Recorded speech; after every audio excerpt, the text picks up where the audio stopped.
My name is Josh Sprague from 7 Clay. I'm in Round Rock, Texas, and this is my DecoNetwork success story.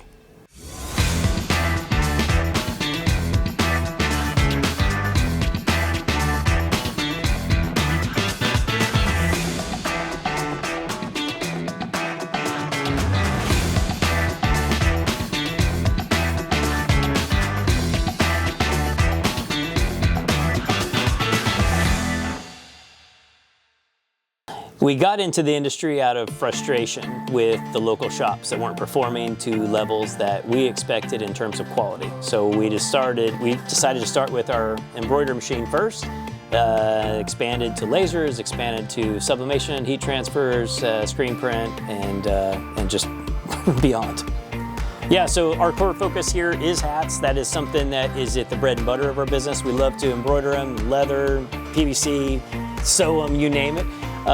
But yeah, hats are the bread and butter, and then we like to try to help to make merchandise to brand companies that is premium gear. That's really our focus. We don't focus on cheap shirts. We don't focus on cheap hats. We don't focus on cheap processes. I don't care about any of those. If you want that, go to Vistaprint or whatever, somewhere online if you want something cheap. But if you want something good, and I'm not going to say we're just expensive. It's not that. We're going to make it. I'd rather always sell you a $6 ink pen if you were in the ink pen business. I'd rather sell you a $6 ink pen than a $1 one, because no one's gonna want the $1 one. I'd rather sell you a leather koozie that's laser etched for $6 than I would a 50-cent koozie, unless you really only want to hand out a bunch of koozies in droves and hope that somehow that translates to marketing dollars that may turn into revenue. But that's the way we approach everything here. Everything is done with a purpose and representing somebody's brand as a quality item. We sell to about a 5-state area currently as a primary ad focus. It's weird because we do get work all over the country. A lot of it's just referrals and other things, but we mostly advertise in about a 5-state region around us. And we do that again on purpose. I want to have layers in case there's the next big crisis or whatever may happen.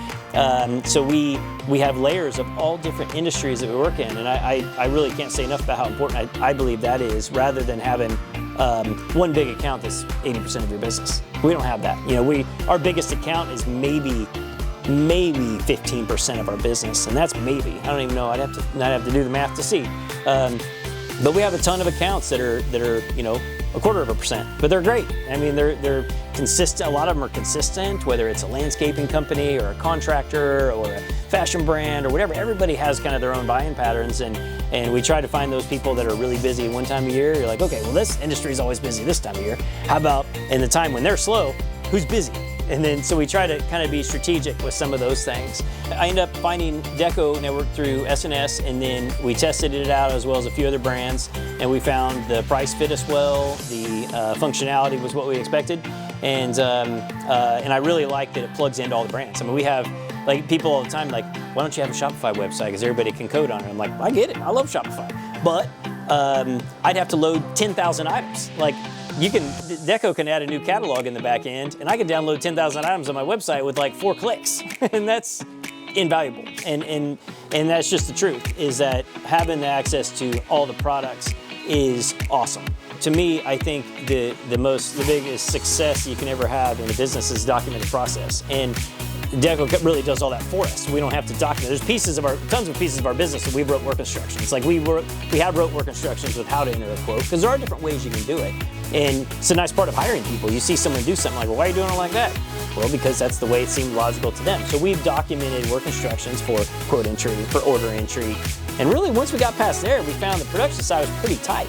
Now, like you saw, we use production status in the shop, and that was something that we went and coded, and we've changed that over time. But using the production status really helps us understand where we are in every process. I can go back there right now, and I can see how many jobs are queued in screen print, or how many are embroidered, or how many are in the initial processing. I mean, it's a brand new order.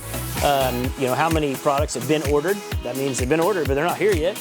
And that's pretty cool to be able to use a tool where everyone in the facility knows. Or specifically, like my remote people, they can log in at any time, and the customer calls up and say, hey, where's this job at? I can log in, I can see, it's in embroidery right now. They started 3 days ago, so should be done in whatever a day. Or they call up, hey, where's tracking? Oh yeah, here. We use ShipStation. It automatically plugs the tracking number back into ShipStation. So I can go in, I can copy that tracking and send it over to them in a minute's work. So yeah, again, having the infrastructure of Deco's back end, really front to back ends has been really critical. We were really cautious to not scale really hard in areas we weren't good at yet. We tested with customers we were good with, like, hey, just so you know, we're kind of new to this space. Can you just, if there's a problem, let us know. And but again, we study things really, really hard before we ever launch something, even to friends and family or local people we work with. So by the time we go to market, we know we're good. But the long story short of it is that now that we have, I'm not going to say perfected every area, I think we're always learning, but we're pretty good in most every department. We're at a level we can scale much larger and easier now.